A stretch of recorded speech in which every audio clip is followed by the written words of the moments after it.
America అధ్యక్షుడు Donald Trump రెండోసారి అధికార పగ్గాలు చేపట్టాక కఠిన నిర్ణయాలు తీసుకున్న విషయం తెలిసిందే.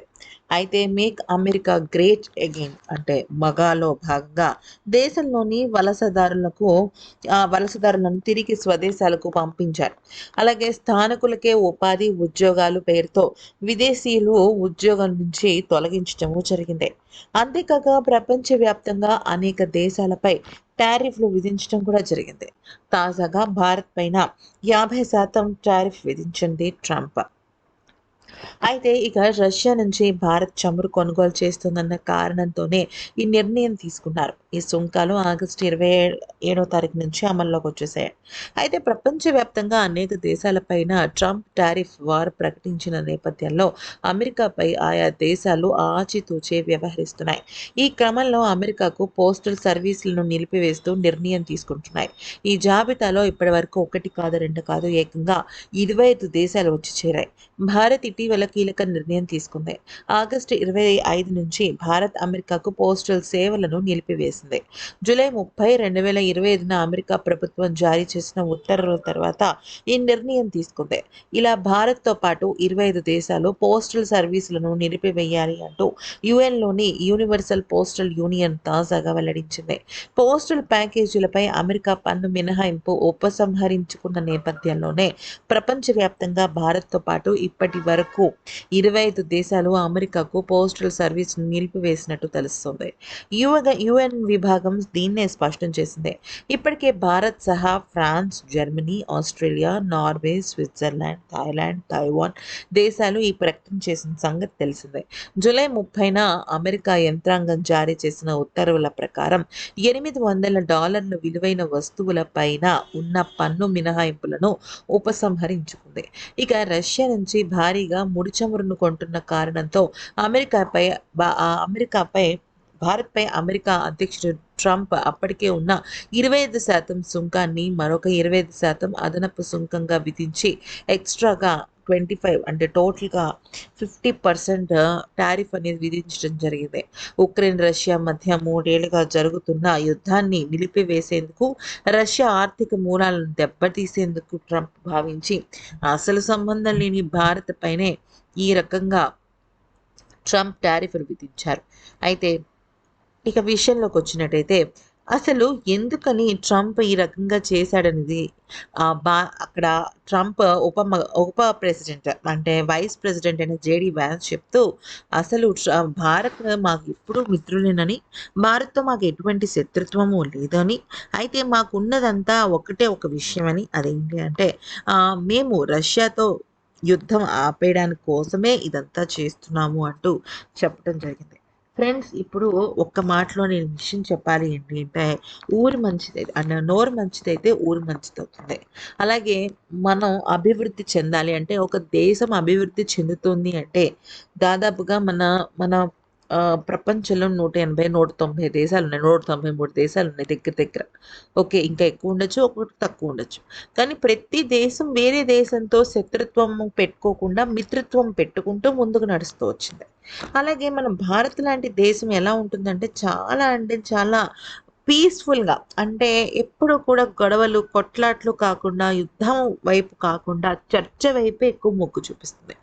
అలాంటిది బాగా బెదిరించి భయపెట్టి తన సొంత లాభాల కోసం సొంత వైఖరి అడ్డగోలుగా టారిఫ్లు పెంచేసి ట్రంప్ చేస్తున్న పని మామూలు విషయం కాదు. అసలు అది ఎంత పెద్ద తప్పు అనేది కరెక్ట్గా ఒక 6 monthsలో మొత్తం అంతా తేలిపోతుంది. ఇప్పటికే భారత్తో డీలప్స్ పెట్టుకోవడానికి China, Russia, Nigeria, south Africa, ఇంకా చెప్పుకుంటూ పోతే జపాన్, ఫ్రాన్స్, రేపొద్దున్న మేబీ G7లో కూడా భారత్ ఎంట్రీ ఇవ్వచ్చు, చెప్పలేం. ఇవన్నీ చూసి ట్రంప్కి ఏం చేయాలో అర్థం కాక ఇంకా టారిఫ్ అనే ఒక బోర్డు పట్టుకుని అటు ఇటు తిరుగుతున్నాడు కాలుగాలిన పిల్లిలాగా. అయితే ప్రస్తుతం జీడిపి ప్రకారం భారత్ ప్రపంచంలోనే 5వ అతిపెద్ద ఆర్థిక వ్యవస్థగా ఉంది. ఈ విషయాన్ని ఇంటర్నేషనల్ మానిటరీ ఫండ్ ఇటీవల పేర్కొంది. అయితే ఈ విషయాన్ని కూడా ట్రంప్ భరించలేకపోతున్నాడు. గతంలో వ్యవసాయానికి సంబంధించి, పాల ఉత్పత్తులకు సంబంధించి ఎంతో కొంత భారత్‌కి ఎక్స్‌పోర్ట్ చేద్దాం అనుకున్నారు. కానీ మన రైతులు, మన వ్యవసాయం, అలాగే మనకు సంబంధించిన విషయాల పైన మోదీ ఎక్కువగా ఫోకస్ చేయడం వల్ల అవన్నీ వద్దు అని చెప్పడంతో ఇక ట్రంప్ ఒకదాని మీద ఒకటి ఎక్కువగా పర్సనల్ గ్రడ్జ్ పెట్టేసుకున్నాడనమాట. భారత్ తర్వాత బ్రిటన్, ఫ్రాన్స్ అతిపెద్ద జీడీపీలుగా ఉన్నాయి. ఫ్రెండ్స్ ఇప్పుడు మీకు ఇంకొక విషయం చెప్పాలి. ఫ్రాన్స్ అయితే మన భారత డిఫెన్స్‌లో వాడే రైఫిల్ జెట్స్ ఉంటాయి కదా! దాన్ని దాదాపుగా 63,000 కోట్ల రూపాయలకు డీలప్ చేసుకుంది. అంతేకాదు ఇక ఎక్కడైతే అమెరికా టెక్నాలజీలోనూ, ఆర్టిఫిషియల్ ఇంటెలిజెన్స్‌లోనూ అద్భుతమైన కంట్రోల్ అండ్ ఎక్కువగా ఎక్సలెన్స్ ఉందో, ఇప్పుడు రష్యా రష్యా ఏమో మనతో ఇంధనము, అలాగే ఆయిల్, ఇంకా చెప్పాలి అంటే బట్టలు, ఇటువంటి ఎన్నో రకాల ట్రేడ్ డీల్స్ పెట్టుకుంటుంటే ఫ్రాన్స్ కానీ, జపాన్ కానీ ఇంకా ఇలాంటి కొన్ని అగ్రదేశాలు, పాశ్చాత్య దేశాలు బాగా టెక్నాలజీలో హైలీ ఎక్స్‌పోజ్డ్ కంట్రీస్ ఎలాగంటే భారత్‌ని ఆర్టిఫిషియల్ ఇంటెలిజెన్స్, అలాగే డిఫెన్స్ అండ్ ప్రొటెక్షన్, అంతర్జాతీయంగా టెక్నాలజీకి సంబంధించిన ట్రేడ్, వీటన్నిటిలో భారీ భాగస్వామ్యంగా చేసుకుంటున్నారు. అంటే ఆ భాగస్వామ్యం ఎలా ఉంటుంది అంటే ఒక ఏడాది, 2 ఏడాది కాదు.